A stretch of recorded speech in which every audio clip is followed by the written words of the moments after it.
Diba? Nag-level up talaga ang Sampaloc.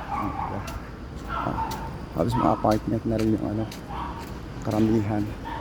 Pero syempre meron pa rin yan, maliliit na mga bahay sa piling mga iskinita, mga street. Kaya talaga mga syempre may hirap. Pero iba talaga ngayon ang Sampaloc. Ang dami mga bagong buildings na. At napakalawak ang Sampaloc. Ilang barangay, parang yata. Basta maraming barangay. Diba? Ito ang Lacson Avenue. Malapit na dito yung Trabahong Market. Malapit na. Hindi lang lang.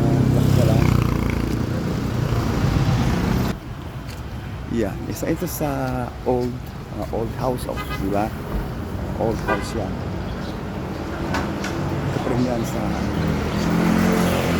sakop pa rin po ng Sampaloc. Meron talagang mga banda na talagang mahirap, pero somehow talagang sentimental din ang mga to kasi old apartment sa mga to. Pero ngayon na nakataw pa rin. Kailangan ma-renovate yan. Yung iba kasi talaga hindi na nila yan kasi sentimental sa kanila, diba? Ayan, lapit na ako sa trabaho. Anyway, salamat sa inyong panunood. Okay?